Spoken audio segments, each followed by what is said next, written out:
السلام عليكم ورحمة الله وبركاته.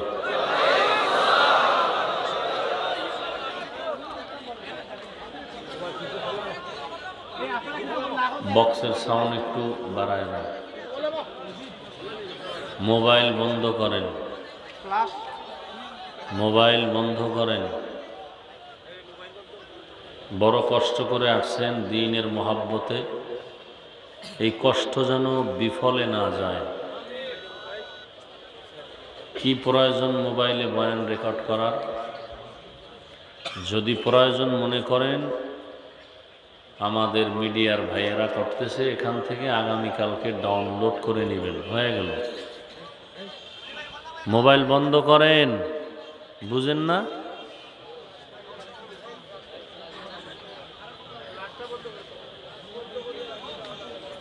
কেউ বয়ান লাইভে দিবেন না, লাইভ দিবেন না, কেউ বয়ান লাইভ দিবেন না, বন্ধ করেন।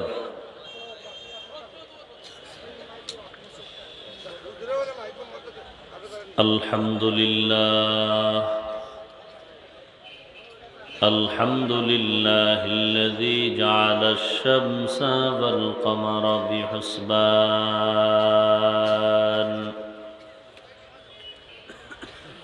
ওয়ান নাজমা ওয়াশ শাজারা ইয়াসজুদান ওয়া ফাদ্দালা জামানান আলা জামান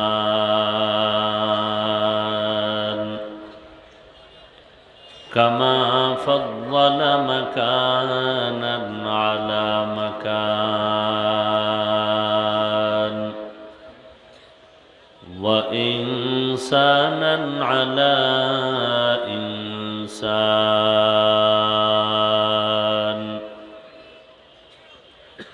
ওয়া নাশহাদু আল লা ইলাহা ইল্লাল্লাহু ওয়াহদাহু লা শারীকা লাহু লা জিদ্দা লাহু ওয়া লা নিদ্দা লাহু ওয়া লা মিছলা লাহু ونشهد أن سيدنا وسندنا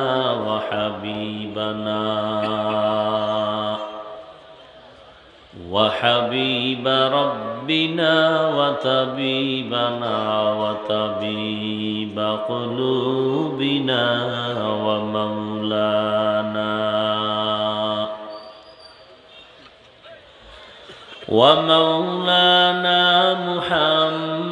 محمدا عبده ورسوله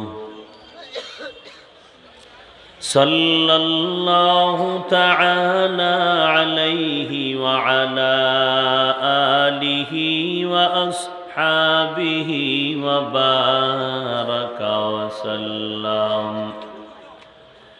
وبارك وسلم تسليما كثيرا كثيرا. الذي أرسله الله تعالى بالحق بشيرا ونذيرا وداعيا إلى الله بإذنه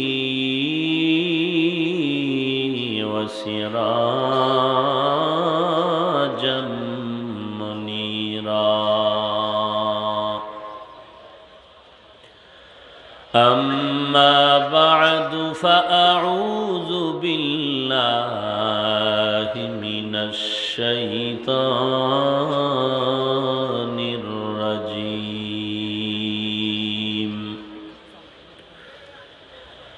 بسم الله الرحمن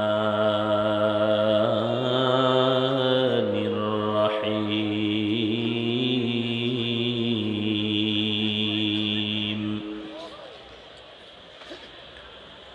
لقد كان لكم في رسول الله أسوة حسنة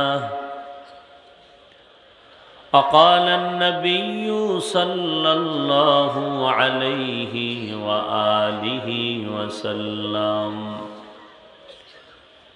تركت فيكم أمرين لن تضلوا ما تمسكتم بهما كتاب الله وسنة رسوله أو كما قال النبي عليه الصلاة والسلام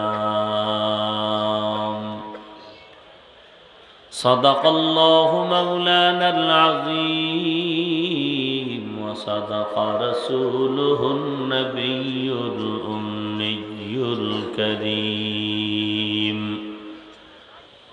ونحن على ذلك من الشاهدين والشاكرين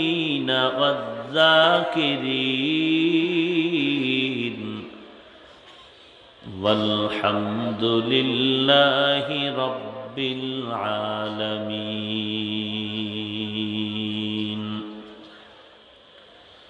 اللهم صل على محمد النبي الأمي وعلى آله وسلم تسليما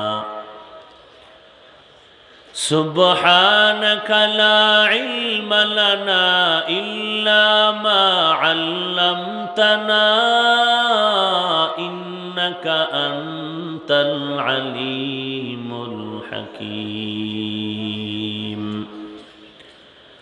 رب اشرح لي صدري ويسر لي أمري واحلل عقدة من لساني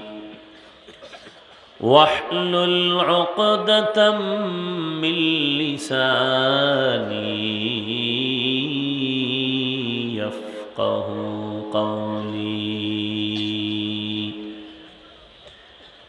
تکبیر میں کلمہ میں نمازوں میں اذا میں تکبیر میں کلمہ میں نمازوں میں اذا میں ہے نام الہی سے ملا نام محمد ہے نام الہی سے ملا نام محمد فرماتے ہیں آدم کو مجھے خلد تری میں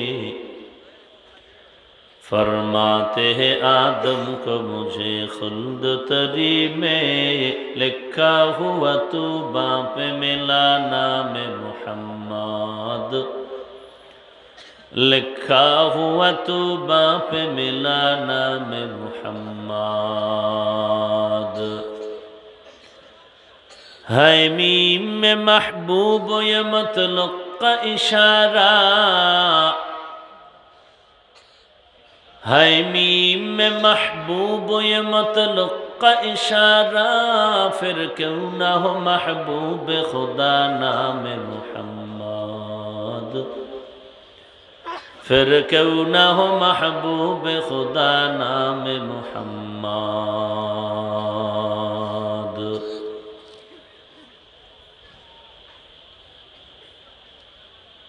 জামিয়া মদিনাতুল উলুম মাদ্রাসা শিমুলতলা বিশ্বনাথ সিলেটের উদ্যোগে আয়োজিত বার্ষিক ইসলামী মহাসম্মেলন আজ 7 মার্চ 2020 মাদ্রাসার প্রতিষ্ঠাতা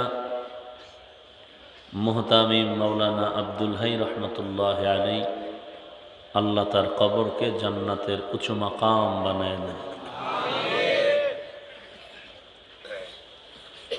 সম্মানিত সভাপতি মুর্শিদে কামিল আল্লামা মুফতি রশিদুর রহমান ফারুক পীর সাহেব বরুণা দামাত বারাকাতুহুম, প্রধান অতিথি আমিরুল মুজাহিদিন মুফতি সৈয়দ মুহাম্মদ রাজাউল করিম পীর সাহেব হুজুর চরমনাই, অন্যান্য হাজরাতে উলামায়ে কেরাম, বিভিন্ন এলাকার থেকে আগত আল্লাহ পাকের আশিকিন, জাকিরিন, শাকিরিন, মুহিব্বিন, মুরব্বিয়ান এজাম, কলিজার টুকরা আমার সমবয়সী যুবক বন্ধুগণ, স্নেহের ছোট ভাই, পর্দার আড়ালে অবস্থানরত শ্রদ্ধেয়া সম্মানিত মা ও বোনেরা, আল্লাহ রব্বুল আলমিনের দরবারে লাখো কোটি শুকর ও সুজুদ যে মহান রব্বুল আলমিনে ফিতনার জামানায় কোরআন ও সুন্নাহর ভিত্তিতে সহি তরিকায় কিছু কথা বলার জন্য, শুনবার জন্য আমাদেরকে কবুল ও মঞ্জুর করেছেন। নিয়ামতের শুকর আদায় করি আলহামদুলিল্লাহ। লক্ষ কোটি দরুদ ও সালাম সৈয়দুল মুরসালিন, রহমতুল্লিল আলমিন, শফিউল মুজনিবিন, খাতামুন নবিয়্যিন, সৈয়দুস সাকালাইন, ইমামুল মুরসালিন, শফিউ আজম, রসুল আকরম, রহমত আলম, নবিয়ুল আরব ওয়াল আজম, হাবিব কিবরিয়া, আশরফুল আম্বিয়া, সৈয়দুল আম্বিয়া,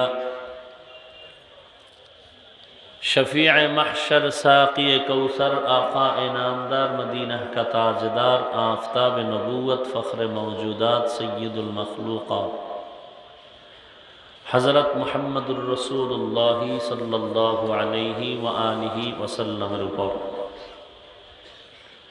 সর্বোপরি শুকর যাদের অক্লান্ত পরিশ্রমের মাধ্যমে আজ এই সুন্দর আয়োজন, সময়, পরামর্শ, অর্থ দিয়ে দোয়া করে উপস্থিত হয়ে মাইক, লাইট, প্যান্ডেলের ব্যবস্থাপনার মাধ্যমে সহযোগিতার হাত যারা বাড়িয়েছেন, প্রত্যেককেই আল্লাহ রাব্বুল আলামিন খিদমতের বিনিময়ে দুনিয়াতে শান্তি, পরকালে চিরমুক্তির ব্যবস্থা করে দিন। এলাকার যুবক, বৃদ্ধ, ব্যবসায়ী, শ্রমিক, চাকুরিজীবী, বিভিন্ন শ্রেণী পেশার মানুষ, জনপ্রতিনিধি, প্রশাসন, উলামায়ে হাজরাত, আইম্মায়ে মাসাজিদ, মাদ্রাসা কর্তৃপক্ষ, বিশেষ করে আমার প্রিয় মানুষ, অক্লান্ত পরিশ্রম করে মাদ্রাসার খেদমত যিনি আঞ্জাম দিয়ে যাচ্ছেন, বর্তমান মুহতামিম মৌলানা মুফতি লোকমান হুসাইন খান দামাত বারাকাতুহুম, আল্লাহ রাব্বুল আলামিন প্রত্যেককেই এ খেদমতের বিনিময়ে দুনিয়াতে শান্তি, পরকালে চিরমুক্তির ব্যবস্থা করে দিন।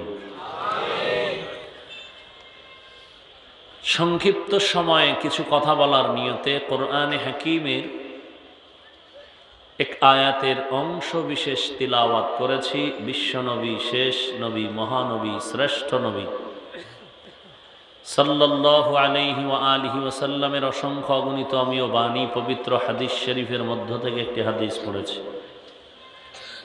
আয়াত ও হাদিসের আলোকে ইখলাস, রুহানিয়তের সমন্বয়ে কিছু কথা আমাকে বলার মতো, আপনাদেরকে শুনবার মতো হিম্মত, ধৈর্য, তৌফিক আল্লাহ পাক দান করুন, আমিন।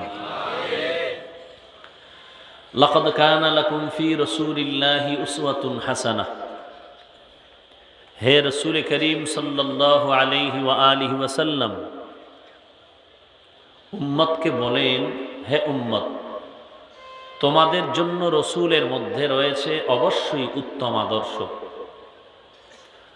হাদিসে পাকে রসুল বলেন, তারাকতু ফীকুম আমরাইন, দুটো জিনিস তোমাদের মাঝে রেখে যাচ্ছি, লান তাদিল্লু মা তামাসসাকতুম বিহিমা, কখনো তোমরা পথভ্রষ্ট হবে না, লাইনচ্যুত হবে না, গোমরা হবে না, যতক্ষণ ওই দুই জিনিসকে আঁকড়িয়ে ধরবে, কিতাব আল্লাহ আর সুন্নাত রাসূলি। একে তো আল্লাহর কোরআন, দ্বিতীয়ত রসুলের সুন্নত। এ হলো আয়াত ও হাদিসের সংক্ষিপ্ত তর্জমা। একটি মাদ্রাসাকে উপলক্ষ করে আজ এই আয়োজন।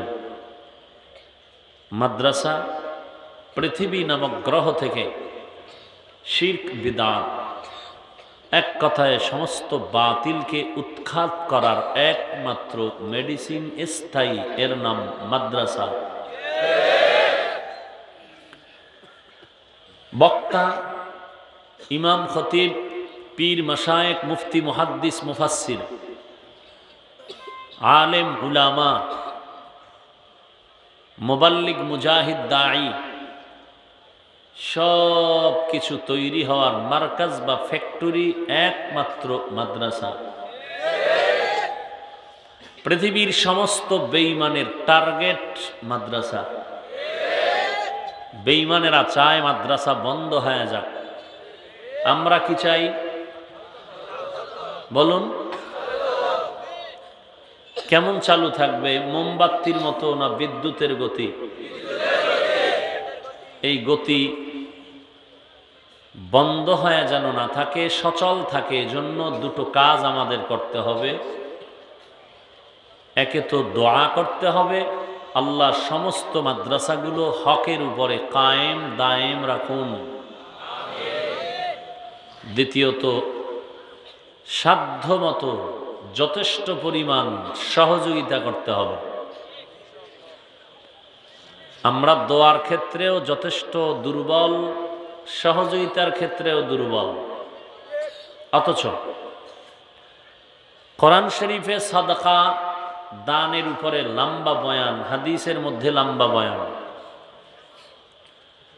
এমনকি রহমাতুল্লিল আলামিন যখন বললেন যুদ্ধের ময়দানে যাব, সবাই দান করুন, যার যা আছে সাধ্যমত। সবাই নিয়ে আসলেন। ওমর, ওসমান, আলী রাদিয়াল্লাহু আনহুম কম বেশি সবাই হাজির করলেন। এর মধ্যে আবু বকর সিদ্দিক রাদিয়াল্লাহু আনহু সব নিয়ে আসলেন।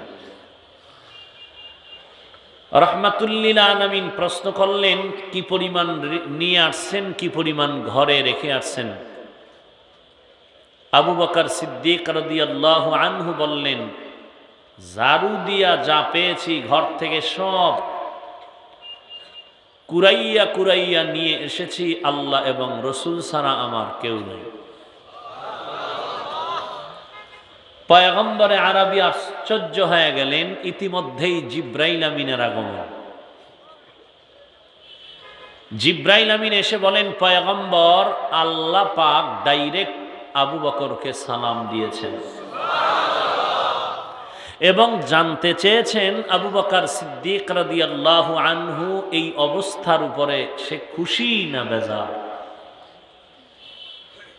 নবীজি বললেন, হে আবু বকর, আল্লাহর পক্ষ থেকে আপনার উপরে সালাম। আল্লাহ আপনাকে সালাম পাঠিয়েছেন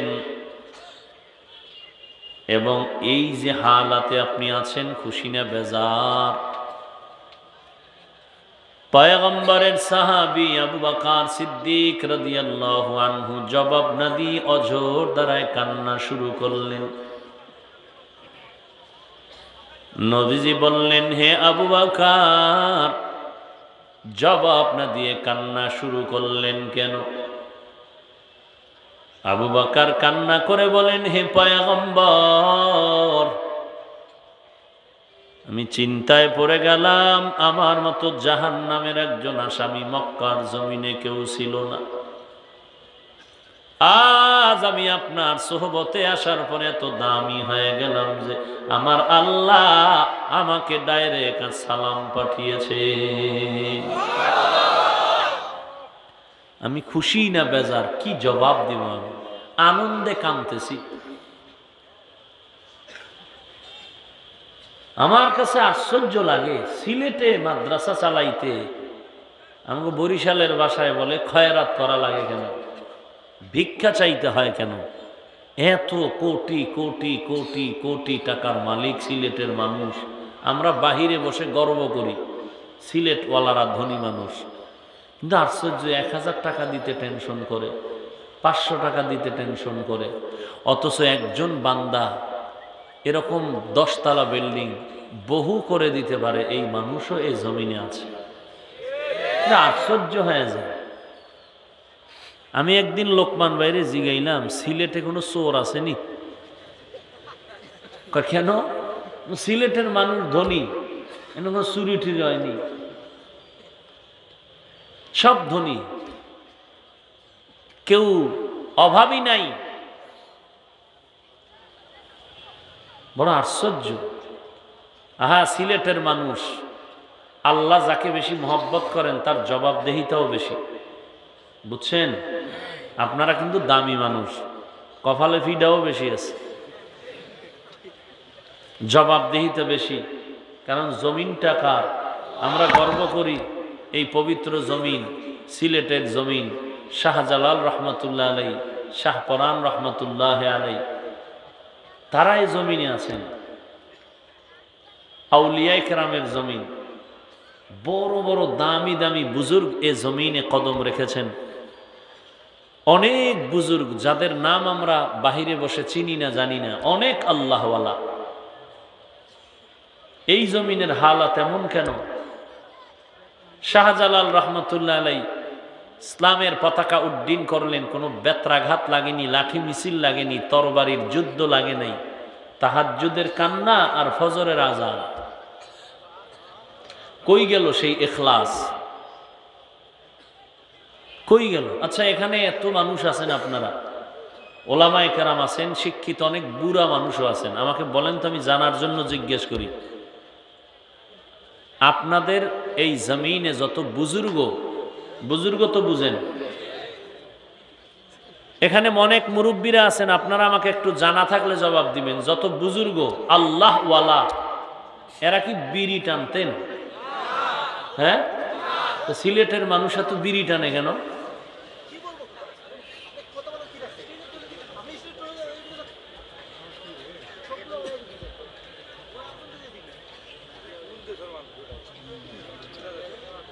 কি তোমরা এরকম কেন করো?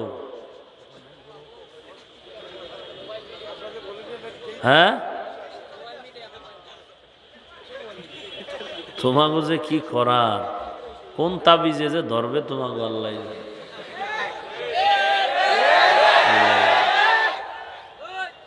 এই জন্য আমি মিডিয়ার সবাইকে বলছি, এই এদিকে চাও, এদিকে চাও। আমার বয়ান রেকর্ড করার জন্য আমার অনুমতি নিয়ে এরপরে করতে হবে। আজকে 800 যারা চিনি না, করে নাও। সামনের থেকে আমার অনুমতি ছাড়া কোনো বয়ান কেউ রেকর্ড করতে পারবে না। কইলেই বলে হিংসা করে, কথা না কইলে বলে ইমান দুর্বল, আর হক কথা কইলে কয় হিংসা করে। হিংসা না, কাছে টানার জন্য বলতেছি। তোমরা দূরে থাকো, কাছে আসো না। অসতর্কতার কারণে বহু ভেজাল হচ্ছে। কাছে আসলে মোহাব্বতের সাথে বুঝায় দিব, পরামর্শ দিব, কাজ করলে আল্লাহ খুশি হবে, উম্মতেরাও খুশি হবে, দোয়া পাইবা, সওয়াব হবে। আল্লাহ সবাইকে বুঝার তৌফিক দান করেন।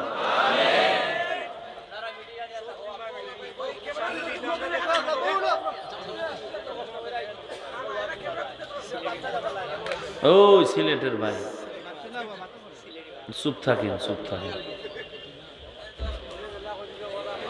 আল্লাহ সবাইকে হেদায়াত দান করেন। আল্লাহ,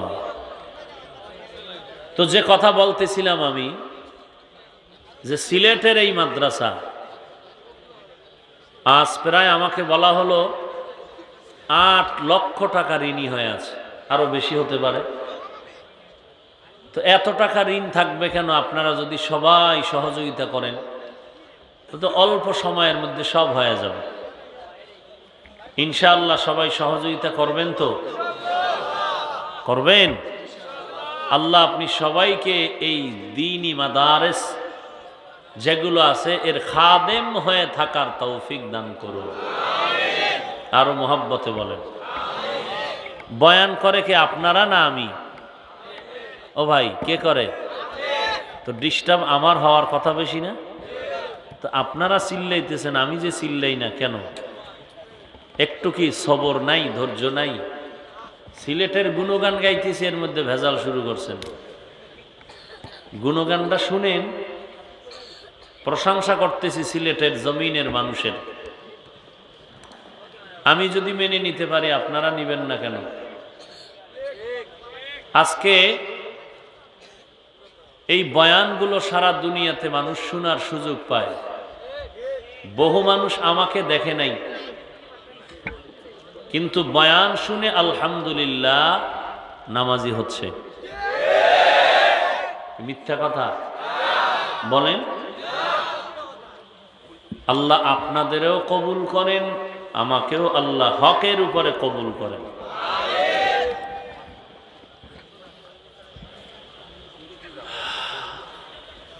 আমি যে আয়াত পড়েছি, আল্লাহ রাব্বুল আলামিন তাকিদ দিয়া বলেন, হে রাসূল উম্মতকে বলেন, অবশ্যই আপনি রসুলের মধ্যে উম্মতের জন্য রয়েছে উত্তম আদর্শ। কেমন উত্তম? কেমন উত্তম? আমার রসুলের মতো যেমন কোনো রসুল নাই, ঠিক আমার রসুলের আদর্শের মতো কোনো আদর্শ নাই। এই ঠিক ঠিক আওয়াজটা শুনলাম, কিন্তু বাস্তবে কাজে লাগাইলেন কি পরিমাণ? বলতেছেন রসুলের আদর্শের মতো আর দামি আদর্শ নাই, অথচ মানেন না। মানেন না তো মানেনই না, চেষ্টাও করেন না, করেন উল্টা বিরোধিতা।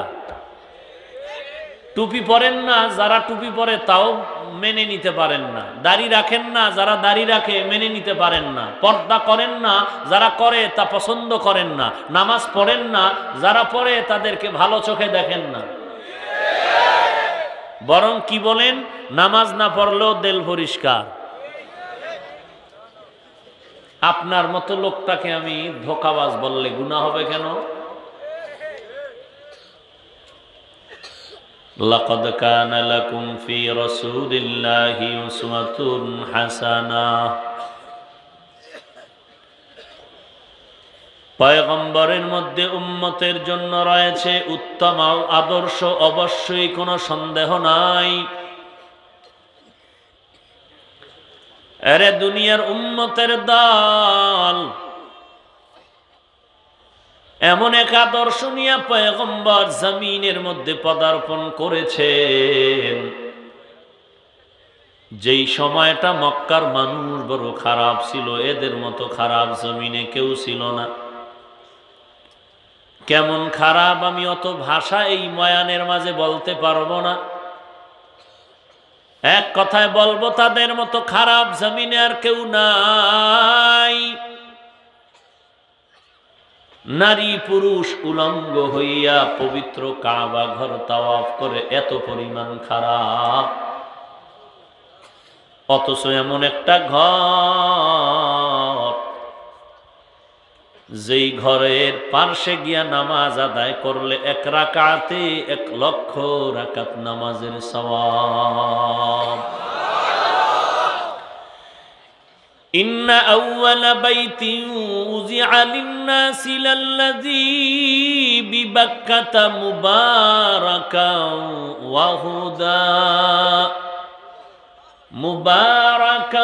وهدى للعالمين।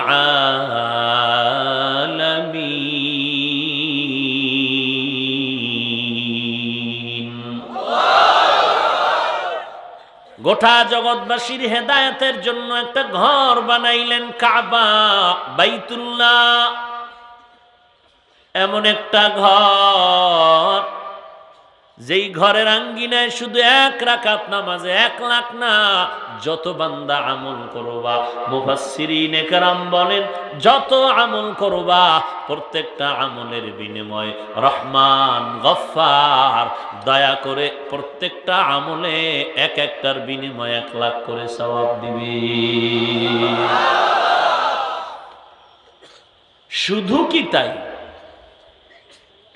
যদি কোনো আল্লাহর বান্দা আশিক বাইতুল্লাহর দিকে শুধু তাকাইয়া থাকে, কোরআন তেলাওয়াত করে না, নামাজ পড়ে না, শুধু তাকায় দেখে হাজা বাইতুল্লাহ, এটা আমার আল্লাহর ঘর, এই শুধু তাকাইয়া তাকায়া দেখলেও আমল নামায় সওয়াব লেখা হয়।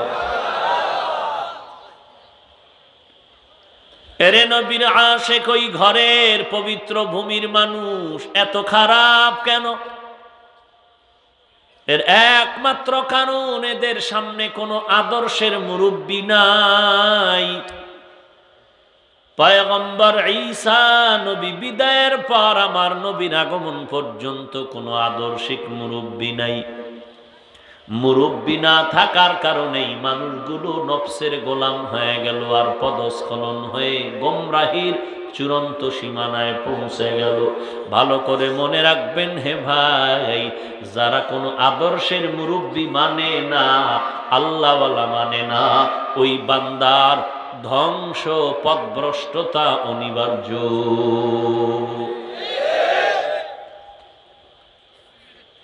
যত মানুষ দেখেন কথা আঁকা বাঁকা, যত বড় পাগড়িওয়ালা দেখেন, কথার লাইন নাই, ব্যালেন্স ঠিক নাই, সব কিছুর মূলে অভাব হলো কোনো মুরব্বী মানে না। মুরব্বী না মানাটাই ইবলিসের চরিত্র। কার চরিত্র? আমার থেকে বড় কে? যে মুরব্বী মানে না, তার ভেতরে আনানিয়াত, অহংকার। আমি কাকে মানবো? আমি কি কম জানি? আর যখন আমার পয়গম্বর জমিনের মধ্যে যখন আদর্শের ফ্যাক্টরি নিয়ে পদার্পণ করেছেন, আর ওই আদর্শগুলো যখন মক্কার খারাপ মানুষ গ্রহণ করলো, এত দামি হয়ে গেলেন যে এখন তাদের নাম শুনলে বলা হয় রাদিয়াল্লাহু আনহু। আল্লাহ নিজেও বলেন রাদিয়াল্লাহু আনহুম আরাদু আন যালিকা লিমান খাশিয়া রাব্বাহ। শুধু কি তাই, নবীর সহবতে গিয়া এই মানুষগুলো এত দামি হয়ে গেলেন। আল্লাহ পাক 10 জন সাহাবার নামে জিন্দা হালাতে জান্নাতের সুসংবাদ দিয়া দিলেন, টিকিট পাঠায় দিলেন। আল্লাহ বললেন, এর দুনিয়ার মানুষ, তোমাদের ইমানটা কত পরিমাণ কামেল নাকি নাকিস, পূর্ণ নাকি অপূর্ণ, কেমনে তুমি বুঝবা? আমার নবীর সাহাবায়ে কেরামের ঈমানের সাথে মাপ দাও। মাপ দিয়া দেখবা তাদের ঈমানের মতো ঈমান ঠিক আছে তো কামেল, ঠিক নাই তো নাকিস, অপূর্ণাঙ্গ থাকবে। সাহাবায়ে কেরাম আল্লাহর কাছে এত দামি হয়ে গেলেন যে তাদের ঈমানের সাথে মুমিনদের ঈমানটারে মাপকাঠি দাও। সাহাবাদের ঈমানের মতো যদি তোমার ঈমান হয়, তুমি কামেল আল্লাহর গোলাম। তাদের ঈমানের মতো যদি ঈমান না হয়, তুমি নাকিস হয়ে গেল, অপূর্ণাঙ্গ হয়ে গেল। এর সাহাবাদের এত দাম, এত দাম। আল্লাহ পাক রব্বুল আলামিন শুধু এত সম্মান না, সোহবতে সালে তোরা সালে কুনাত, সোহবতে তালে তোরা তালে কুনাত জমানা, সোহবতে বা আউলিয়া বেহতারা জো সদ সালে তাআত বেরিয়া। সোহবত 7 জন আল্লাহর বান্দা বুজুর্গ, সূরা কাহফের মধ্যে ঘটনা আছে। এদের সাথে সোহবত যখন লাগায় দিল একটা কুত্তা, আল্লাহর কাছে কুকুরের দাম বেড়ে গেল। এই কুকুর আল্লাহর জান্নাতে যাবে। সোহবত, সৎসঙ্গ, সংস্রব। সালেহ আলাইহিস সালামের উটনি জান্নাতে যাবে। পয়গম্বর সুলাইমান গোটা দুনিয়ার শাসক,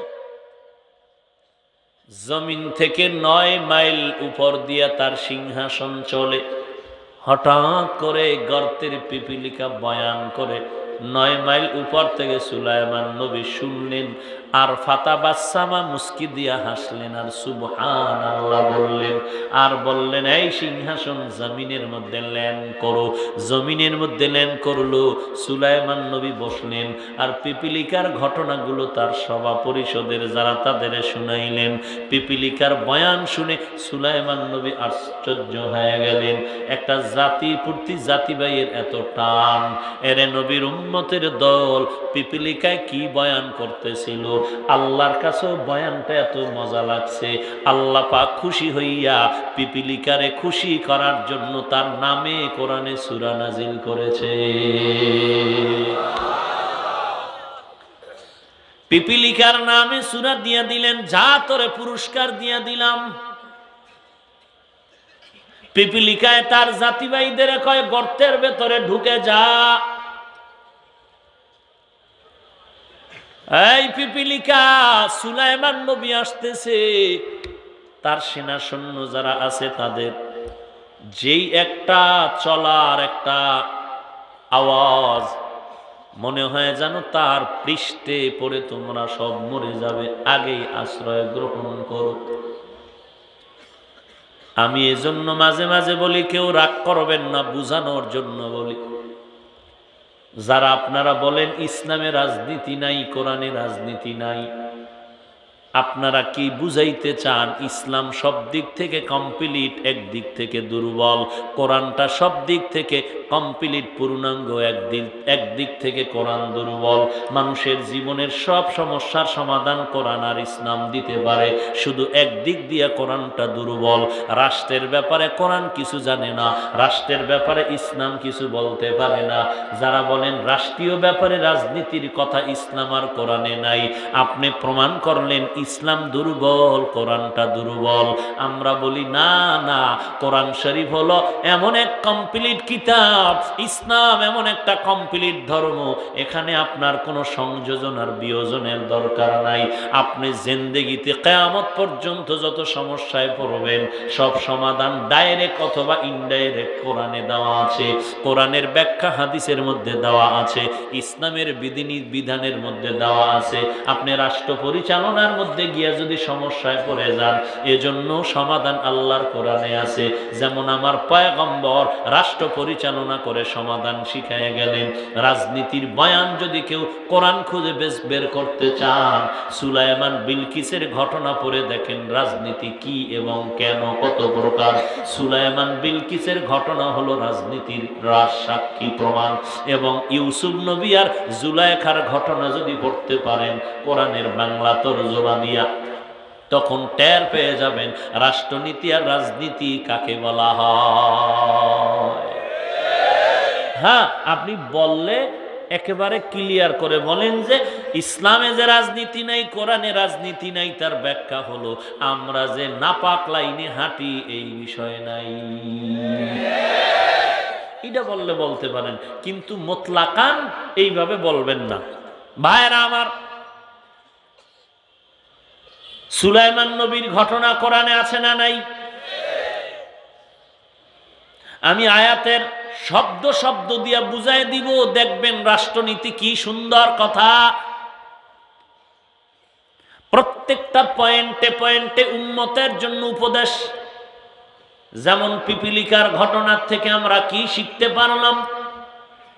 একটা জমিনের মধ্যে আল্লাহর মাখলুকতের মধ্যে ক্ষুদ্রতম একটা আকারের পিপিলিকা মাখলুক, এই মাখলুকের মধ্যে দেখেন ভ্রাতৃত্ব বন্ধনটা কত মজবুত, জাতিবাইদের প্রতি কি পরিমাণ টান।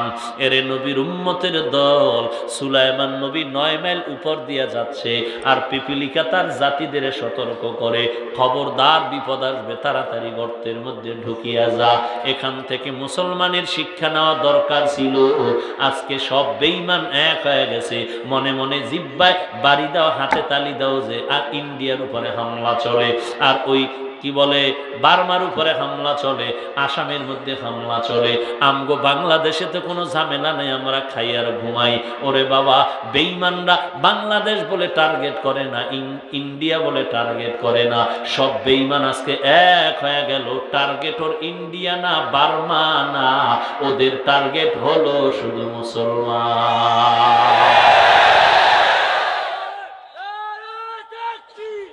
ভাইরা আমার, এদের টার্গেট মুসলমান। ভালো করে বুঝো, তোমার চিন্তা করা দরকার ছিল আমি অমুক পীরের মুরিদ।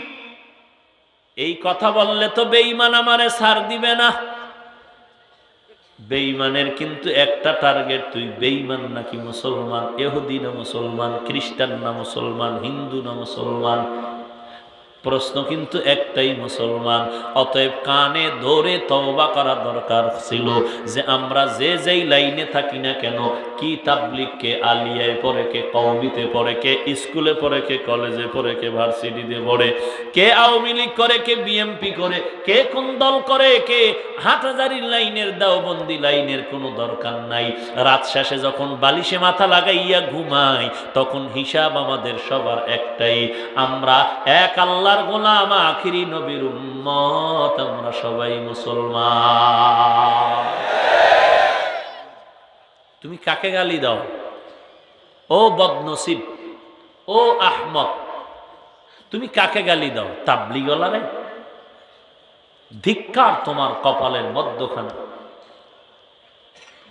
কি অপরাধ পেয়েছো তাবলীগওয়ালার? কি অপরাধ পেয়েছো তুমি আহলে হক পীর মাশায়েখ চরমনাই উজানির? কি ভুল পেয়েছো কওমি মাদ্রাসা? এত আক্রমণ কেন? দিলটাকে বড় করা যায় না? লাথি মারার গুণটাই অর্জন করতে পেরেছেন, বুকে টানার গুণটা কোন দিন অর্জন করবেন? গালাগালি করার গুণটা অর্জন করেছেন, ধন্যবাদ। কি গালি দেওয়া ধন্যবাদ না? এটা কেমন ধন্যবাদ? এটা দিলের অবস্থা ভিতরে আছে। কিন্তু ভালো ব্যবহারের গুণটা কোন দিন অর্জন করবেন? মানুষের ক্ষতি করার গুণটা অর্জন করেছেন, উপকার করার গুণটা কোন দিন অর্জন হবে আপনার? আপনি তো মুসলমান। একটা বেঈমানে যা পারবে আপনি তো পারবেন না, কারণ ওদের ধর্ম নাই, ওদের কর্ম নাই, ওদের আদর্শ নাই। আমরা মুসলমান, আমাদের তো আদর্শ আছে, আমাদের ধর্ম আছে, আমাদের কিতাব আছে, আমাদের গন্তব্য আছে, আমাদের চলাফেরার চিন্তা আছে, উদ্দেশ্য আছে। আমার আদর্শ মদিনার আদর্শ, আমি একজন মুসলমান, আমার ধর্ম ইসলাম।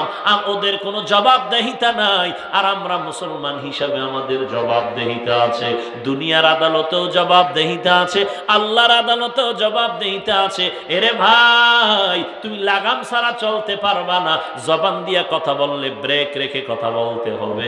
এরে নবীর উম্মতের দল, আমার মায়ার নবীর প্রিয় সাহাবী হযরত ওমরের মুখের মধ্যে একটা পাথরের কঙ্কর রাখতেন, কথা অনর্থক যেন বের হয়ে না যায়। প্রয়োজনে পাথর বের করে কথা বলেন, আবার ভেতরে রাখেন, আবার বের করে কথা বলেন, কারণ একটা অনর্থক কথার জন্য আল্লাহর দরবারে দাঁড়ায়া হিসাব দিতে হবে। আর আমরা এত কথা কই যে ঘুমের ভিতরেও ঠোঁট চলতেছে, নামাজের ভিতরেও কথা। এত পরিমাণ কথা, শুধু বাজে কথা, কোনো কাজের কথা নাই। এরে আল্লাহর গোলাম, পয়গম্বরের আদর্শ যখন অন্তরে আসবে, তখন ওমরের মতো ব্যক্তিটাকেও দুর্বল করে দেয়। কেমন ওমর? মায়ার নবী বলেন, আল্লাহ যদি আমার পরে আবার নতুন কাউকে নবী বানাইতেন, আমার পরে নবী হইতো আমার সাহাবী হযরতে ওমর। সেই ওমর নবীর আদর্শের কেমন পাগল। দুনিয়ার কোন রাজকীয় রাষ্ট্রীয় দাওয়াতে চলে গেলেন, মেহমান হলেন, সাহাবায়ে কেরাম খানায় বসলেন, দস্তারখানে খানায় বসলেন, খানা পড়ে যায়, উঠাইয়া খায়। কানে কানে একজনে কয়, এটা তো সমাজের অভদ্রতা। সাহাবী ডাক দিয়া কয়, সাবধান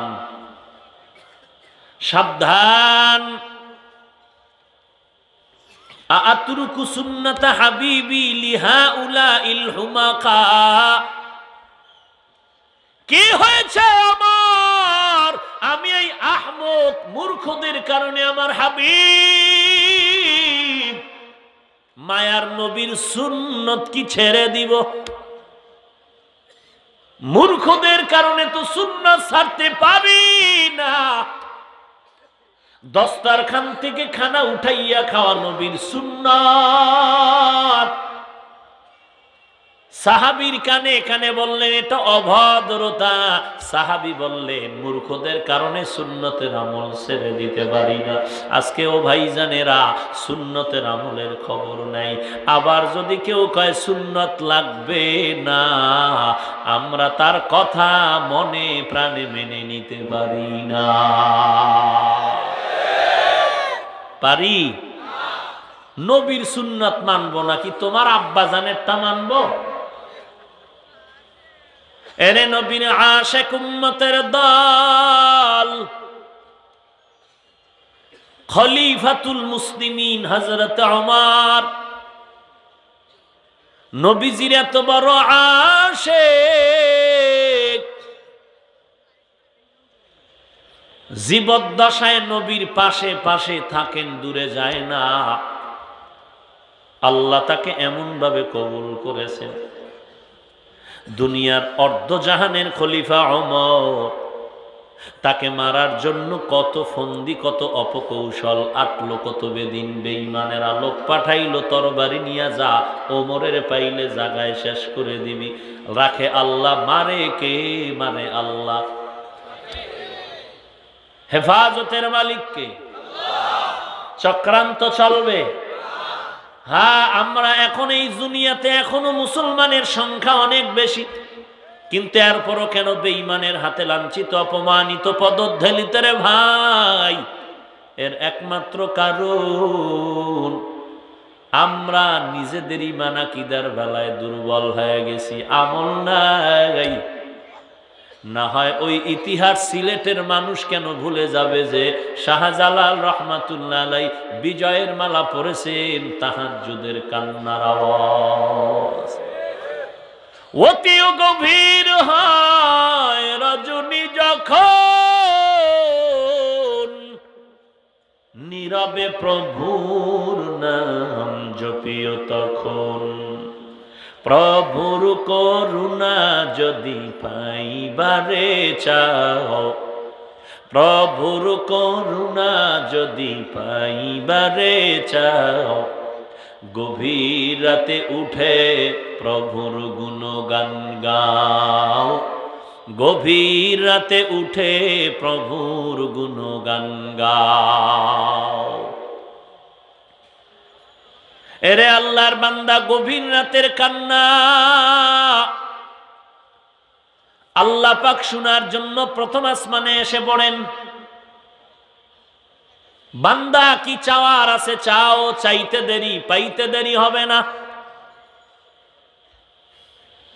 ওই ওমরে ফারুকের মারার জন্য তরবারি নিয়ে রেডি হয়ে গেল, সময় পায় না, সুযোগ পায় না। হঠাৎ করে কানে আওয়াজ, একটা খালি ময়দানে হযরত ওমর একা একা ঘুমাইয়াছে হাতের বালিশ বানাইয়া। তরবারিওয়ালায় রেডি হয়ে গেল, এই সুযোগ আর হাতছাড়া করা যায় না। যখন আগায় ময়দানে ঢুকতেছে, ওমর শুয়ে আছে, এক কদম দেয়, পেছনে যায়, ভয় ভয় ভয়। ওরে ভাই, আমার লাঠি লাগবে কেন? আমার আমল আর ঈমান আর শক্তি আর তাকওয়ার কারণে তো বেঈমান আমাকে দেখলেই ভয় পাবে।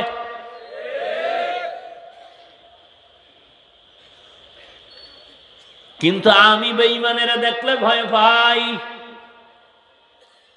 আল্লাহওয়ালাদের ইতিহাস তো এমন যে বন্দুক নিয়ে আসছে গুলি করার জন্য, আল্লাহর ওলির সামনে যখন দাঁড়াইলো, দুশ্মনের নজরটা নিচু হয়ে গেল, মাপ চাইয়া চলে গেল। হুজুর বেয়াদবি মাফ করবেন, আমি বুঝতে পারি নাই। ওমরের দিকে আগায়, পেছনে যায়, ভাই যেতে যেতে যেতে যেতে কিনারায়। এমন সময় হযরত ওমর তন্দ্রাচ্ছন্ন, তরবারিটা বের করবেন, রেডি হয়ে গেল তরবারি নিয়ে। আল্লাহর কুদরত, লোকটা একেবারে কিনারায় গিয়া দেখে ওমর একা ঘুমায় না, জঙ্গলের একটা বাঘ ওমরের পাহারা দিতেছে। এ কুদরত কার? বিশ্বাস করেন না? করেন না? করলে ইমানদার, অবিশ্বাস করলে বেঈমান। এরে নবীর উম্মতের দল, এটা কেমনে হয়? আমার আল্লাহর কুদরতে এমনেই হয়। এরে নবীর আশিক, বাঘ দেখা দুশ্মনের তরবারি পড়ে গেল, ওমর তাকাইয়া দেখে আছে না মানুষ দাঁড়িয়ে আছে। ওমরে ফারুক বললেন, ভাই কোনো ভয় নাই, দাঁড়ান, আপনার পরিচয় কি? পরিচয় দিল। কেন আসছেন এই হালাত? সব শুনানের পরে হযরত ওমর একটু বয়ান দিলেন, জাগায় তওবা করে কালেমা পড়ল। এই সেই ওমর যিনি তরবারি নিয়ে আমার নবীর গর্দান কাটতে দৌড়াচ্ছিল। 100 লালুট পুরস্কার পাওয়ার লোভ ভেতরে আছে। হেদায়াতের মালিক মান ইয়াহদিল্লাহু ফাহুয়াল মুহতাদ ওয়া মান ইউদ্লিল ফালান তাজিদা লাহু ওয়ালিয়াম মুরশিদা। আল্লাহ যারে হেদায়াত দিবেন পেয়ে যাবে, যার কপাল খারাপ হেদায়াত তো পাবেই না। হেদায়াত পাওয়ার কোনো মুরব্বিও তালাশ করে মুর্শিদও পাবে না রে বাবা। ওমর তরবারি নিয়ে দৌড়ায় আখিরি নবীর গর্দান কাটার জন্য। আর আপনার আমার মায়ার নবী মক্কায় বইয়া দোয়া করে, ও দয়ার মালিক, তুমি আমার ওমরের ইসলামের খাদেম বানায়া দাও। ওমর দৌড়ায় তরবারি নিয়ে নবীর জবাই করবেন, আর আমার নবী চোখের পানি ছেড়ে দোয়া করেন, আল্লাহ ওমরের ইসলামের খাদেম বানায়া দাও। এটাই তো আল্লাহওয়ালার নিয়ম। ওয়াজ মাহফিল হবে না, বাধার উপরে বাধা দিল। মাদ্রাসা হবে না, বাধা দিল। আল্লাহর বান্দা যারা হক্কানিয়ারা জবাব না দিয়া ভোর রাত্রে নামাজে দাঁড়ায় কান্না শুরু করল, ও আল্লাহ, দিনের মাদ্রাসা করতে চাই, ব্যক্তি কোনো স্বার্থ নেই, তুমি কবুল করে নাও। যারা বিরোধিতা করলো তুমি তাদের হেদায়াত দাও। 2 বছর পর দেখা গেল ওই বান্দা যে মাহফিলে বাধা দিল আইসা কয়, হুজুর বেয়াদবি মাফ করবেন, মাদ্রাসা করবেন, জায়গা দিব আমি, মাহফিল করবেন 2 দিন, সব খরচ বহন করব আমি। হয় না এরকম? কত হাজার। এরে ভাই, এজন্যই বুঝাইলাম, গালি দেওয়ার গুণটা শিখলেন, ভালো ব্যবহারের গুণটা কোন দিন আপনার অর্জন হবে? আপনার আব্বা আম্মা কি ভালো ব্যবহার আপনাকে শিখান না? খালি গালি দিতেছেন, তো ভালো ব্যবহার কি জানেন না? আপনার আব্বা আম্মা ভালো ব্যবহার শিখায় নাই? তাবলীগের খালি দোষই দেখেন, গুণ খুঁজে পান না? যে এত বেনামাজি নামাজি হইল, এত সুদখোর সুদ ছাড়লো, এত ঘুষখোর ঘুষ ছাড়লো, এত জাহান্নামী বান্দা জান্নাতের পথে আসলো, এই গুণগুলো চোখে ধরা পড়ে না? পড়বে কি করে? অন্তর নাপাক, চোখে কালা কালো আয়না লাগাইয়া চশমা দিয়া কন কি ব্যাপার, কি ব্যাপার? বলে কিয়ামত। বলে কেন? কয় বাতি কেন কালো? বাতি কালো না চোখে গজব? এরে ভাই, তাবলীগ খারাপ না, চরমনাই খারাপ না, কওমি মাদ্রাসা খারাপ না রে বাবা। যারা বলো খারাপ, মূলত বিষয় হলো তোমার অন্তরটা পুরাটাই খারাপ। দেখছেন নি, যে টুপি মাথায় দেয় না এর নিয়ে কোনো চিন্তা নাই, যে দিছে একটা নিয়ে খিলে খিলি, এই তুই কালোটা দিলি না কেন, সবুজটা দিলি না কেন, কল্লি দিলি কেন, পাঁচ কল্লি কেন, লম্বা কেন? যারা পরেই না এগো নিয়ে চিন্তা নাই। এ যদি আমি রসুলের বড় আশেক, আমি বলবো তুমি বড় ধোঁকাবাজ। একজনে নামাজ পড়েই না, তারে নিয়ে কোনো চিন্তা নাই। যে নামাজ মোটামুটি পড়ে এরে নিয়ে পেরেশান। এই মিয়া, হাত তুমি নাবিতে বাঁধো কেন? মাথার উপরে উঠো। আমি নাচতে বলো কেন? জোরে বলে ইমামের কেরাত নষ্ট করে দাও। এমন জোরে আওয়াজ দিবা ঘরের বাচ্চা যেন ভয় পায়। যে নামাজ পড়ে না এরে নিয়ে কোনো চিন্তাই নাই। অথচ তাবলীগওয়ালারা, আল্লাহওয়ালারা এ সমস্ত মানুষের পেছনে মেহনত করে করে কত সুন্দর পিঠে হাত বুলায় বলে চলেন ভাই যান নামাজে চলে। কয় আসতেছি, জরুরত আছে। আবার চলে গেল। আবার কয়েকদিন পর গিয়ে কয় ভাইজান চলেন নামাজ পড়তে চলেন। এমন সুন্দর ব্যবহার দেয়। এইভাবে একদিন, 2 দিন, 3 দিন পরে কয় হুজুর আসতেছি আসতেছি। একদিন কয় ভাই কত আর আমারে ঘুরাইবেন, আমার মনটা চায় আপনি একটু মসজিদে আইসা সেজদা পড়েন। যখন আইসাই গেল রে বান্দা, তখন বান্দা আল্লাহর কাছে কান্দা করে, ও মালিক আমার দায়িত্ব ছিল তোমার কদম পর্যন্ত পৌঁছাইয়া দেওয়া। আমি পায়ে দইরা দইরা মসজিদে ঢুকাইছি, তুমি আর হেদায়াত না দিয়া ফিরাইয়া দিও না। এ জীবনে না করি নাম বান্দেগি, এ জীবনে না করিলাম বান্দেগি, গুনাহ করে কাটাইলাম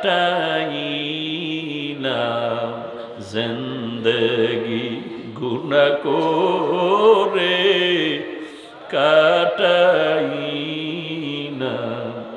জিন্দেগি। তওবা করে আবার তওবা ভাঙ্গিলাম,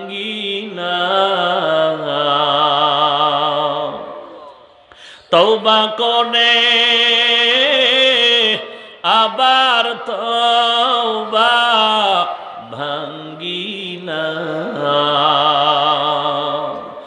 অবশেষে খাঁটি তওবা করিলাম, অবশেষে খাঁটি তওবা করিলাম। এরে আল্লাহর বান্দারা, আপনারা যদি আল্লাহ মাফ করেন, সবাই যদি জাহান্নামে যান, আমার কোনো আফসোস নাই, কিছুই নেই। আপনার কবরে আপনি যাবেন, আমার কবরে আমি যাব। আপনারা যদি সবাই জান্নাতে যান, আলহামদুলিল্লাহ, আমার কোনো আলাদা কোনো লাভ নেই। এরপরও কেন আল্লাহওয়ালারা পায়ে হাত রেখে বারবার দাওয়াত দেয় বোঝায়? একটাই মাত্র কারণ, নিজের ছেলে যদি পানিতে পড়িয়া যায়, মা বাবায় সহ্য করতে পারে না। যার মধ্যে উম্মতের মায়া আছে, দিলে দরদ আছে, ওই বান্দা চায় একটা উম্মত যেন জাহান্নামে না যায়। এরে আমার কলিজার টুকরা যুবক ভাই, আয়নার সামনে একটু দাঁড়াইয়া দেখো, তোমার এই সুন্দর চেহারাটা কে বানাইলেন? তুমি কি চাও আমার আল্লাহর বানানো এমন সুন্দর চেহারাটা তোমার জাহান্নামের আগুনে জ্বলবে? যদি বাবা না চাও, আর দাড়ি কামাইও না, নামাজ বাদ দিয়া নবীরে কাঁদাইও না রে বাবা। আমার নবী কিন্তু এখনো উম্মতের জন্য পেরেশান। এরে নবীর আশিক উম্মতের দল, মায়ার নবী দোয়া করে, আল্লাহ ওমরের কবুল করে নাও।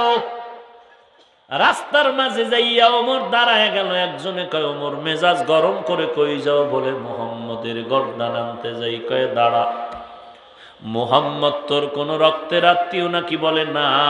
তো শোন, তোর রক্তের আপন বোন মুহাম্মদের হাতে কালেমা পড়ে মুসলমান হয়েছে। কাটা গায়ে লবণের ছিটা লাগছে, ওমরের মাথা গরম হয়ে গেছে। মুহাম্মদের চিন্তা পড়ে, আগে আমার বোনের সাইজ করা দরকার। তরবারিটা নিয়া এইবার বোনের বাড়ি দৌড়াচ্ছে ওমর। আমার নবী ঘুমায় না, আমার নবী আল্লাহর কাছে দোয়া করে, আল্লাহ আমার ওমরের তুমি ইসলামের জন্য কবুল করে নাও। আল্লাহ কয়, আমি আল্লাহ যদি কবুল করি সম্ভব, আমি আল্লাহ যদি না চাই তাহলে সম্ভব হবে না। কারণ আপনি 13টা বছর আবু জাহাল রে কম বয়ান করেন নাই, কালেমা বলে না। আর আমি আল্লাহ চাইছি ওমর কালেমার খাদেম হবে, সাথে সাথে কবুল হয়ে গেল। ওমর বোনের বাড়ি রওনা হয়ে গেল। এমন একটা সময় বোন আর ভগ্নিপতি ঘরের মধ্যে বসে কোরআন তেলাওয়াত করে। ওমর ঘরের কিনারায় দাঁড়াইয়া আওয়াজ পাইয়া দরজা নক করলেন। ওমরের কণ্ঠ পাইয়া ভগ্নিপতি আত্মগোপনে চলে গেলেন। কোরআন বন্ধ করে বোন দরজা খুলে দিলেন। ওমর তরবারি নিয়ে ঢুইকেই কয়, এই বোন, তুই নাকি মুহাম্মদের হাতে কালেমা পড়েছ? এরে পর্দার আড়ালের মা আসেনি? মা আছে? সিলেটের মা বোনরা অশুনেনি? হ্যাঁ, আল্লাহ কবুল করে। বরং আপনাদের থেকে বেশি ওয়াজ আম্মা জানদের শোনানো দরকার। কারণ ঘরের একটা মা যদি ভালো হয়ে যায়, ওই ঘর বেহেশতের বাগান হয়ে যায়। কারণ একটা মায়ের চরিত্র আর আদর্শের উপরে নির্ভর করে তার পুরা জিন্দেগি, তার স্বামীর জিন্দেগি, তার সন্তানের জিন্দেগি, তার পুরা ঘর, আর ওই ঘরের থেকে যা বের হবে সব। একটা মা যদি আদর্শের মা হয়, তাহলে ওই ঘরের স্বামী বেনামাজি থাকলেও একদিন নামাজি হয়ে যায়। ওই মা যদি আদর্শওয়ালা হয়, তার কারণে একদিন দেখা যায় স্বামী রোজা রাখে না, এক পর্যায়ে রোজাদার হয়ে যায়, কোরআন পড়তে জানে না, কোরআনওয়ালা হয়ে যায়, সন্তানগুলো আদর্শের সন্তান হয়ে যায়। এজন্য একটা মা ঘরের মধ্যে বড় আদর্শওয়ালা হওয়া দরকার। এই জন্য আল্লাহর নবী বলেন, উম্মতেরা নিজে যদি ভালো ফল খাইতে চাও, গাছটা ভালো লাগাও। যদি ভালো সন্তানের বাবা মা হতে চাও, ভালো স্ত্রী ঘরের মধ্যে নাও। নিয়তি কইরা রাখছেন, এমন একটা স্ত্রী খোদা মিলাইও, বউ পাই আর না পাই বিদেশের ভিসা যেন পেয়ে যায়। আসেনি এই গজব? এই সিলেটও আছে। হায় হায় হায়। বাথরুমে গিয়া 250 গ্রাম পায়খানা খাইও, তাতে এই পরিমাণ গুনাহ হইব নাই।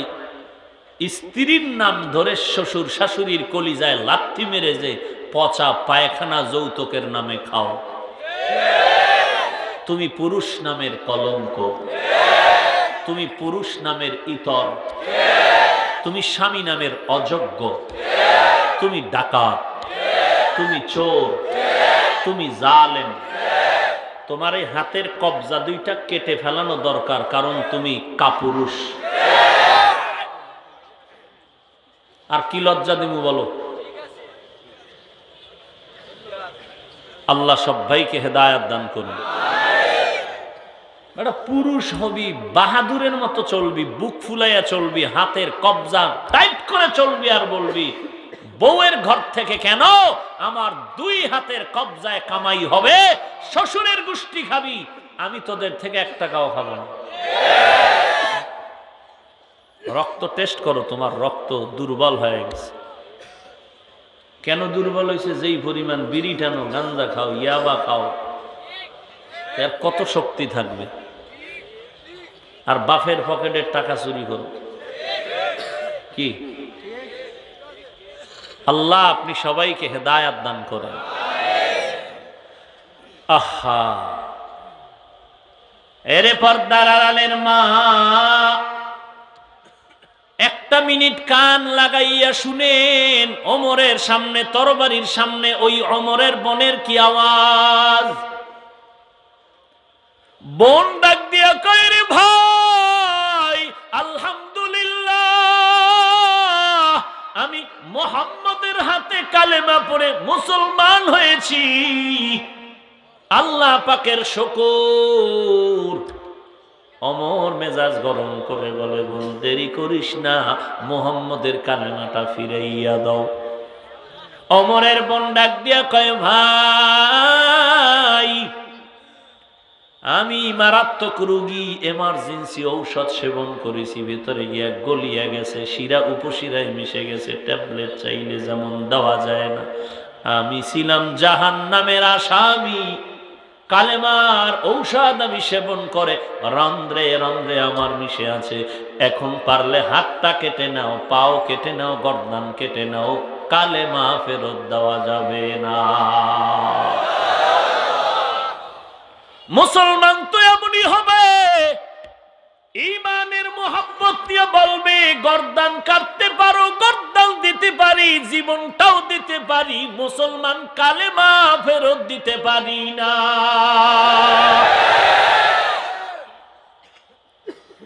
ওমরের মাথা আরো গরম, নবীর কান্না বন্ধ নাই,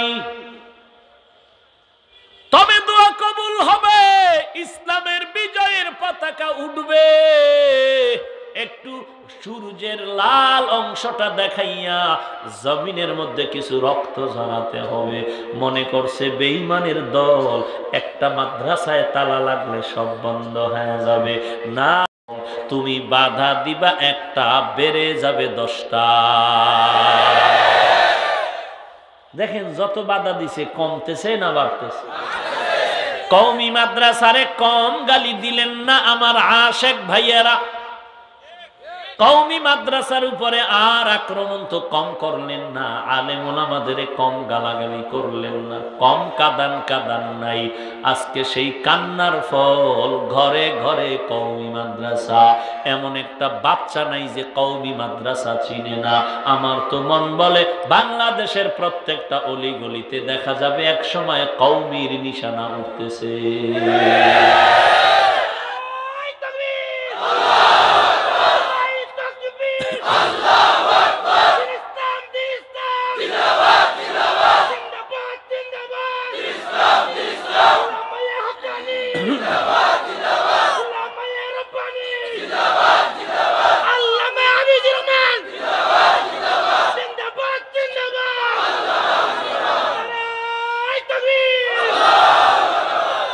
ভাইরা আমার, আমরা কওমি মাদ্রাসায় পড়ে কি আলিয়ার বিরুদ্ধে বলেছি? স্কুল কলেজের বিরুদ্ধে বলেছি? বরং আমি আমার কথা বলি, এই কলেজের ভাই, কেউ যদি তোমার জন্য দোয়া না করে, হয়তোবা করে আলহামদুলিল্লাহ, তবে আমারটা আমি বলি, আমি দিল খুইলা দোয়া করি। স্কুলে পড়ো, কলেজে পড়ো, ভার্সিটিতে পড়ো, আমি বুকটা চিরিয়া দেখাইতে পারবো না কি পরিমাণ ভালোবাসা দিয়ে তোমার জন্য দোয়া করি। মুসলমান, তুমি স্কুল কলেজে পড়ে একদিন ডাক্তার হইবা, আলহামদুলিল্লাহ। আমার মুসলমান ভাই ইঞ্জিনিয়ার হবে, আলহামদুলিল্লাহ। আমার মুসলমান ভাই প্রফেসর হবে, আলহামদুলিল্লাহ। তুমি প্রফেসর হইয়া, ডাক্তার হইয়া মুসলমানের সঙ্গে তুমি বড়াই করবা, বেঈমানের মোকাবেলায় দাঁড়ায় যাবা। বেঈমানেরা যখন বলবে মুসলমানের কোনো ঔষধ দেওয়া হবে না, বয়কট করে দিলাম, আমার কলিজার টুকরা মুসলমান ডাক্তার দাঁড়ায় বলবে, এই বেঈমানের দল, তোদের ঔষধ লাগবে না, আমাদের মুসলমানের জন্য আমরা মুসলমান ডাক্তারেরাই যথেষ্ট। এই সুনামটা চাওনি যুবক? চাইলে কোনো দলাদলি করা যাবে না, অমুক দল তমুক দল না, তোমাকে চলতে হবে পানির মতো, সবার মাঝখান দিয়ে আগায়া যেতে হবে। টার্গেট পূরণ না হওয়া পর্যন্ত, ডাক্তারের চেয়ারে না বসা পর্যন্ত পক্ষ বিপক্ষ নেওয়া যাবে না। নিলেই এক দল করবে দোয়া, আর এক দল করবে বড়দোয়া, কিন্তু হবে না। তোমার সবার দোয়া লাগবে, দোয়া নিয়ে তুমি টার্গেট পূরণ করতে হবে। ওরে ভাই, তুমি যদি পক্ষ বিপক্ষ নাও, একদল পক্ষ নিছো, এদের যদি দোয়া, এদের দোয়া পাবা, কিন্তু লোকটা যদি সুদ খায় তার দোয়া কবুল হবে না। আর বিপক্ষে যদি কারো চলে যাও, ওই বিপক্ষের লোকটা যদি তাহাজ্জুদওয়ালা হয়, আমলওয়ালা হয়, পাগড়িওয়ালা হয়, দাড়িওয়ালা হয়, ও তাহাজ্জুদে যদি তোমার কথায় কষ্ট পাইয়া চোখের পানি ছেড়ে দেয়, তুই একা ধ্বংস হবা না, তোমার সাথে যারা জড়িত সবাই ধ্বংস হয়ে যাবে। অতএব আমি চাই না, আমি চাই না, আমি চাই না, আমি কলিজা দিয়া চাই আমার প্রত্যেকটা যুবক ভাইজান এমন আদর্শের উপরে চলবে। তাবলিগ বুঝি না, আলিয়া বুঝি না, স্কুল বুঝি না, কলেজ বুঝি না, আওয়ামী লীগ বুঝি না, বিএমপি বুঝি না, চরমনাই বুঝি না, দেওবন্দি বুঝি না, যে দেখবে সবাই যেন দোয়া করে আর বলে ছেলেটা ভদ্র নম্র, নামাজের কাতারেও যেন মুসল্লিরা দেইখা দোয়া করে, সব জায়গায় দেইখা যেন দোয়া করে। আমি চাই প্রত্যেকটা যুবকের যেন সবাই কোলেটা নিয়ে দোয়া করে। তুমি দিলটাকে বড় বানাইয়া চলবা, নবীর লাইনে যারা থাকবে তাদের মোহাব্বত করবা এক নজরে, কাউকে কম বেশি করা যাবে না। তুমি যার পেছনে পড়িয়া দৌড়াইতেছো ওই লোকটা কিন্তু তোমাকে ব্যবহার করে স্বার্থ উদ্ধার করতেছে, আর কিছুই না রে বাবা। স্বার্থে যেদিন আঘাত লাগবে 3 দিন মোবাইল বন্ধ, মোবাইল আর খুলবে না।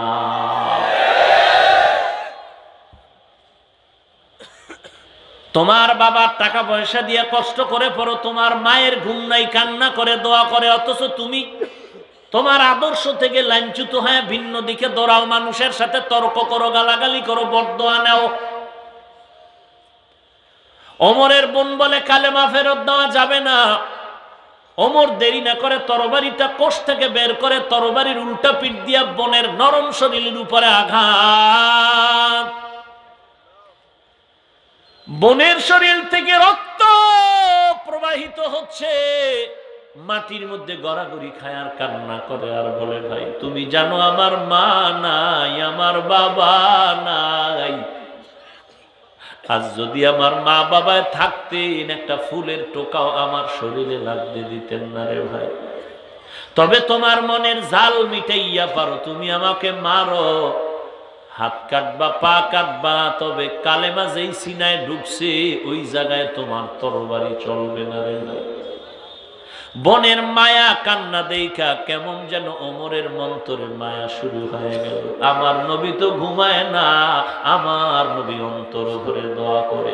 মাঝে মাঝে দেখা যায় ওস্তাদরা ছাত্রকে শাসন করতে গিয়া বেত দিয়া মারে, মাঝে মাঝে একটু বেশি মাইর হইয়া যায়, তখন ছাত্রের মায়া কান্নায় ভালো ওস্তাদরা গোপনে তিনিও কান্না করে। মা বাবায় যখন সন্তানের শাসন করতে গিয়া মারে, অনেক সময় দেখা যায় সন্তানের কান্নায় পড়ে মা গোপনে গোপনে কান্না করে, বাবাও কান্না করে। ওই ওমর বোনের কান্না দেইখা নিজের দিলটা নরম হয়ে গেল। এবার বোনের রক্ত দেইখা চোখের পানি ছেড়ে বলে বোন আর তোরে মারবো না, আর কাঁদিস না বোন, কাঁদবি না।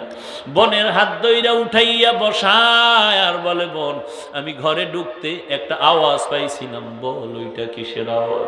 বলে এটাই তো আমার পয়গম্বরের শিক্ষা দেওয়া কোরআনের আওয়াজ। এবার ওমর বলে আমার একটু পড়ায়া শোনা। বলে তুমি গোসল করে নাও। ওমর গোসল করার পরে নিজে কোরআন পড়লেন বা শুনলেন, তাহা মা আনজালনা আলাইকাল কুরআনা লিতাশকা। কেমন যেন চুম্বুকের মতো আকর্ষণ হয়ে গেল, আগুনের মতো কলবের মধ্যে জাল জ্বালা শুরু হয়ে গেছে। ওমরের দিলের মধ্যে চোট লেগে গেল। ওমর চোখের পানি ছেড়ে কয় বোন এই কথাগুলো এত সুন্দর, যে তোরে এই কোরআনের কথা শুনাইছে সেই লোকটা না জানি কত সুন্দর, আমাকে একটু দেখাবিনি? বলে চলো। ভগ্নিপতি নিয়ে রওয়ানা। রসুলের দরবারে পাহারাদার সাহাবায়ে কেরাম দেখেই দৌড়ায় গেলেন নবী। ইসলামের বড় দুশ্মন ওমর আসছে, অর্ডার করেন এখনই হত্যা করে ফেলবো। মায়ার নবী কয় খবরদার, রাস্তা করে দেও, ওমর এখন আমাকে মারতে আসে নাই, নিজেই মরার জন্য আসছে। সেই ওমর নবীর সামনে তরবারি দিয়ে বলে নবী আমি বেয়াদবি করেছি, মাফ করে দেন। তরবারি নেন, আমার গর্দান কাটেন, তবে আগে আমাকে জান্নাতি মেহমান বানায়া দেন। সেই ওমর নবীর হাতে কালেমা পড়ে 1 মিনিটের ব্যবধানে তরবারি নিয়ে বাইতুল্লাহর কিনারায় গিয়া বেঈমানের ডাকে আয় আয়, এই বেঈমানেরা আয়, আর মুহাম্মাদের লাগবে না, আমি ওমরের তরবারি যথেষ্ট বেঈমানের মোকাবেলার জন্য। এ হলো রসুলের আদর্শের ফলাফল। আজকে এই শীতের মধ্যে কাদা পানি বৃষ্টির মধ্যে প্যান্ডেল ভেঙ্গে গেছে, এরপর মানুষ টাকার লোভে খানার লোভেও কেউ আসে না। একমাত্র কারণ রসুলের মোহাব্বত, রসুলের আদর্শ। ১৫০০ বছর পরে যদি নবীর আদর্শের এত আকর্ষণ হতে পারে, তাহলে আমার সেই রসুলের কত আকর্ষণ রে বাবা। পায়ে হাত রেখে বলছি, তওবা করে নাও। কোন দিন মরণ হবে জানা নাই, আল্লাহর কাছে তওবা করে নাও। কোন দিন জীবনটা চলে যাবে বলা যাবে না। জীবনে গুনাহ করিয়া কবরে যাইও না। আল্লাহর কোরআন মিথ্যা না, গুনাহগারের জন্য কবর হাসর হবে জাহান্নামের আযাব ভয়ঙ্কর। আল্লাহর কাছে তওবা করো আর মনটাকে বুঝাও রে মন। আমার মতো তোমার মতো কত যুবক স্কুল কলেজে পড়ে নামাজ বাদ দেয় না, আমি কেন পারবো না? আপনার আমার মতো যুবকরা এবার পুলিশ বিডিআর এর চাকরি করে, নামাজ বাদ দেয় না, আমি কেন পারবো না? আপনার আমার মতো যুবক কৃষি কাজ করে, চাকরি করে, ব্যবসা করে, হারাম খায় না, নামাজ ছাড়ে না, আমি কেন পারবো না? ও আল্লাহ, আপনি আমাকে মাফ করে দেন। এই ময়দান থেকে আর আমি গুনাহ নিয়ে বাড়িতে যেতে চাই না। আমি তওবা করতে চাই। আজকে থেকে নামাজ ছাড়বো না, বেপরদায় চলবো না, মা বাবার সাথে বেয়াদবি করবো না, ওলামায়ে কেরামের বিরোধিতা করে গুনাহগার হব না। কোরআন তেলাওয়াত সহিভাবে শিখবো, পড়বো, নবীর তরিকা মেনে চলবো, সুন্নতের বিরুদ্ধে চলবো না। তওবা করার জন্য যদি খাঁটি নিয়ত হয়, মুনাফিকি যদি না থাকে, খাঁটি তওবার নিয়তে দুটো হাত আমার আল্লাহকে দেখায় দেন। আয় আল্লাহ, সবার হাত আপনি কবুল করে নেন, তওবা কবুল করে নেন, তওবার উপরে মজবুত হয়ে চলার তৌফিক দান করেন, আমিন। এরে আল্লাহর বান্দারা, এই মাদ্রাসা থাকার কারণে আজকে ওয়াজ মাহফিল আমরাও আসার সুযোগ পাইলাম। বলেন, আগামী বছর কি আবার এই মাহফিল চলবে? আমরা আসতে পারবো নি? কথা বলে, আপনারা কি চান আগামীতে মাহফিল চলবে? আমরাও আসবো ইনশাআল্লাহ। সবাই চাননি? এই সারাটা দিন যত বয়ান শুনলেন, এর শেষ ফলাফল মোনাজাত, আল্লাহর কাছে কান্না, দোয়া। যারা দোয়াটা করে যেতে পারবেন না, তাদের নসিবটা বড় খারাপ। এবার বলেন, দোয়াটা করেই যাবেন না দোয়ার আগেই যাবেন? কি করেই যাবেন? আল্লাহ কবুল করেন। তো এই মাদ্রাসাও লাগবে, ওয়াজ মাহফিলও লাগবে, আমরাও আসি, এটাও লাগবে। কি বলেন? আল্লাহ সবার দিলের তামান্না কবুল করেন। এ বিশাল মাদ্রাসার জন্য সহযোগিতা আপনারা করবেন কি করবেন না? কি করবেন? 1 লাখ টাকা, 50,000 টাকা, 20,000 টাকা, 10,000 টাকা, সর্বনিম্ন 5,000 টাকা। একবারে পারেন না, বারবার বারবার ভেঙ্গে ভেঙ্গে ভেঙ্গে ভেঙ্গে দিবেন। তবে না দেওয়ার নিয়তে কেউ লেখাবেন না, ওয়াদা করবেন না। ওরে আল্লাহর বান্দারা, এমন কোন বান্দা যদি এই ময়দানে থাকেন যে হুজুর এই কোরআনের খেদমতের জন্য আমি 1 লাখ টাকা দিব, 50,000 টাকা, 20,000, 10,000, সর্বনিম্ন 5,000 টাকা দিব, এমন কোন আল্লাহর বান্দা যদি থাকেন, 1 মিনিট টাইম দিলাম, আল্লাহর রাস্তে একটু দাঁড়ায়া বলবেন, আল্লাহর মোহাব্বতে বলবেন। কেউ না দেওয়ার নিয়তে কোনো ওয়াদা করবেন না। বললে অবশ্যই নিজের জিম্মায় এসে টাকা পৌঁছায় দিবেন। 1 দিন পরে, 2 দিন পরে। 5,000 যদি ওয়াদা করেন, 1,000 করে 5 বারে দিয়ে দিবেন, বোঝাটা হালকা হয়ে যাবে। এরে নবীর উম্মতের দল, আল্লাহর মোহাব্বতে দিবেন। আজকে যদি না পারেন, কালকে দিবেন। আল্লাহর মোহাব্বতে দানের হাত ছোট করবেন না, আল্লাহর মোহাব্বতে দিতেই থাকবেন। আল্লাহ সবার দান কবুল করেন, বলেন আমিন। মাদ্রাসার সদস্য আব্দুল মান্নান সাহেব 10,000 টাকা আল্লাহ কবুল করেন। এরে ভাইজান, দোয়া করব, 1-2 মিনিটের মধ্যে আমি হাত উঠায় ফেলবো। এর মধ্যে পারলে কেউ বলার থাকলে বলেন। আবার মাইকের নাম না বললে যারা দিবেন না, তারা দান করবেন না। দান করবেন কার জন্য বলেন? তো মাইকের নাম না বললে কি গুনাহ হবে? যদি এমন নিয়ত থাকে যে মাইকের নাম না বললে দিব না, সে দিবেনই না, কোনো দরকার নেই। আল্লাহর মোহাব্বত থাকলে দিবেন, না থাকলে নাই। আল্লাহর দিন হেফাজতকে করবেন, আল্লাহ করবেন। আল্লাহ আমাদের সবাইকে কবুল করেন। বেশি বেশি দোয়া করবেন, আল্লাহ মাদ্রাসার যা প্রয়োজন গাইবি খাজানার থেকে মিটায় দেন। আরো জোরে বলেন। এরে ভাই, আল্লাহ পাকের কাছে দোয়া করি, আল্লাহ এ মাদ্রাসা কবুল করে নেন। এ মাদ্রাসার যা প্রয়োজন গাইবি খাজানার থেকে আপনি ব্যবস্থা করে দেন। বলেন আমিন।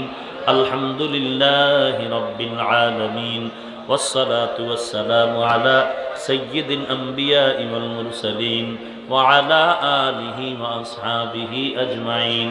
ইয়া আরহামার রাহিমিন, ইয়া আরহামার রাহিমিন, ইয়া আরহামার রাহিমিন।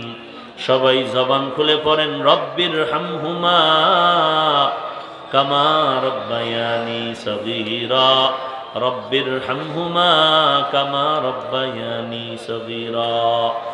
আয় আল্লাহ আজকের মাহফিল কবুল করে নেন, মাদ্রাসা কবুল করে নেন, আয়োজনকারীদের কবুল করে নেন, সহযোগিতা যারা করেছে কবুল করে নেন। সবার সিনায় হেদায়েতের বাতি জ্বালায় দেন। মা বোনদের পর্দানিশী বানায় দেন, ছেলে সন্তান নেককার বানায় দেন। যারা ব্যবসা করে চাকরি করে হালাল ভাবে বরকত বাড়ায় দেন। যারা লেখাপড়া করে পরীক্ষার্থী কামিয়াবি দান করেন আল্লাহ। সবার দিল থেকে হিংসা হাসাদ দূর করে ইখলাস দান করেন। চলার পথে ইজ্জতের সাথে হেফাজত করেন। কোরআন ও হাদিসের ইলমের নূর সিনায় দান করেন আল্লাহ। দ্বীনের সহি খাদেম হয়ে নিরাপদে খেদমত করার তৌফিক দান করেন আল্লাহ। জবানকে হেফাজত করার তৌফিক দান করেন আল্লাহ। নবীজির মুহাব্বতে আমাদের কবুল করে নেন। আয় আল্লাহ সুন্নতের আমলওয়ালা জিন্দেগি দান করেন। গুনাহের প্রতি ঘৃণা জমায়ে দেন। আমাদের মুরব্বী যারা কবরে জান্নাতের বাগান বানায় দেন। যারা বেঁচে আছেন হায়াত বাড়ায় দেন। অসুস্থ যারা কুদরতের হাতে সুস্থতা দান করেন আল্লাহ। সকলের দিলের ন্যাক আশা পূরণ করে দেন।